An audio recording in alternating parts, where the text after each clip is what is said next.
पहलगाम येथे पर्यटकांवर झालेल्या दहशतवादी हल्ल्यामध्ये 27 पर्यटकांचा मृत्यू झालेला आहे आणि या निषेधार्थ पुणे काँग्रेसच्या वतीने आंदोलन करण्यात येत आहे. आपण त्यांनाच विचारूयात. अत्यंत दुर्दैवी घटना घडलेली आहे. 27 पर्यटकांचा मृत्यू झालेला आहे. सर्वप्रथम जे मृत्युमुखी पावले त्या सर्वांना भावपूर्ण आदरांजली वाहतो.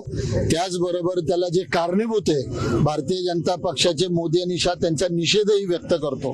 मी आपल्याला फक्त आठवण करून देऊ इच्छितो की पहलगाम मध्ये ओपन ग्राउंडवर 4 अतिरेकी येतात कसे, अत्याधुनिक शस्त्र घेऊन येतात आणि आजपर्यंत इतिहासामध्ये असं कधी घडलं नाही की अतिरेक्यांनी कुणाला कुणाचा धर्म विचारला आणि मग गोळ्या घातल्या. ही पहिली वेळ आहे. त्याही पुढचा विषय असा आहे की एका बाईला एक अतिरेकी म्हणतो जा जाऊन मोदीला सांग. म्हणजे मोदीचा प्रचार चालू आहे का? हा जे अतिरेकी जो कारवाई काल हमला झाला त्याला स्पॉन्सर्ड बीजेपी आणि मोदी आहे का, असा प्रश्न आमच्याला सारख्याला पडतो की अतिरेकी कारवाई करायला अतिरेक्यांकडे एवढा अँपल वेळ होता की तुझी धर्म काय, जा मोदीला जाऊन सांग, एवढं सगळं बोलण्या. म्हणून तिथं 1,80,000 मिलिटरीची भरती आपण केली नाही. 5,000 पर्यटक जिथं आहे तिथं एक सुरक्षा यंत्रणा नाही, एक सुरक्षा रक्षक नाही. हे कुणी केलं? हे नियोजित आहे ना. तुम्ही काही दिवसापूर्वी तिथं दौरा करता, काही दिवसापूर्वी दौरा रद्द करता, मग तिथं असा हमला होतो. पूर्वीच्या 5 हमले तुम्ही बघून घ्या, उरीचा असेल, पुलवामाचा असेल, सगळ्या अशाच पद्धतीने घडतात. आणि ह्याच्यामध्ये तुम्ही भारतीय जनता पक्ष आपली पोळीवर तूप ओढण्याचं काम आणि आपली भाकरी पोळण्याचं काम करते असा आमचा स्पष्ट आरोप आहे.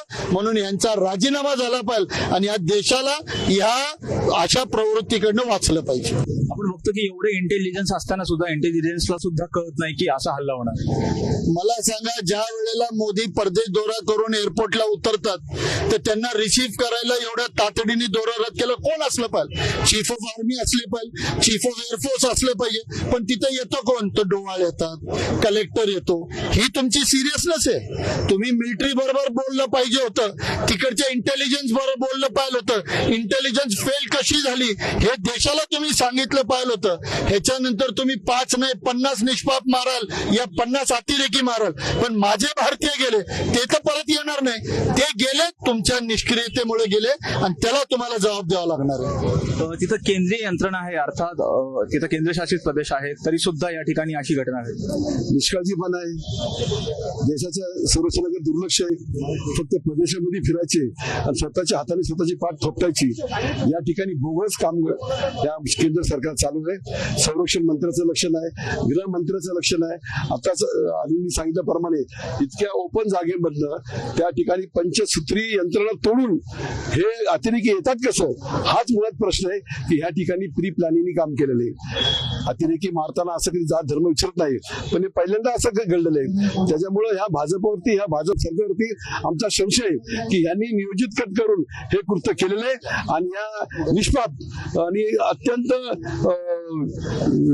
पर्यटकाचा या ठिकाणी पर्यटकाचा या ठिकाणी त्या ठिकाणी हल्ल्यामध्ये त्याचा मृत्यू झालेला आहे. ह्याला हे केंद्र सरकार जबाबदार आहे आणि म्हणून त्या ठिकाणी गृहमंत्र्यांनी आणि पंतप्रधानांनी राजीनामा द्यावा ही आमची मागणी आहे. या ठिकाणी जो दहशतवादी हल्ला झालेला होता काश्मीरमध्ये, त्या विरोधात गृहमंत्री आणि पंतप्रधानांनी राजीनामा द्यावा अशी मागणी काँग्रेस पक्षाच्या वतीनं, पुणे काँग्रेसच्या वतीनं करण्यात येते आणि त्याच निषेधार्थ पुण्यामध्ये या घटनेच्या निषेधार्थ जे आहे ते आंदोलन करण्यात येत आहे. व्हिडिओ जर्नलिस्ट निलेश लोहारसह Rajratna Jondhale, top news Marathi, Pune. Chate school pre primary पासूनच करून घेतं फाउंडेशन पक्क करण्याची तयारी. म्हणूनच चाटे शिक्षण समूहाच्या कित्येक विद्यार्थ्यांनी घेतलीये करिअर मध्ये उंच भरारी. 2025-26 या शैक्षणिक वर्षाकरिता आपल्या पाल्याचा आजच प्रवेश घ्या.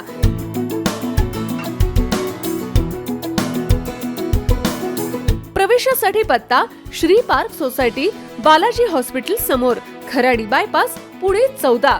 संपर्क क्रमांक 9372619453 किंवा 9372619483 किंवा 9372619484.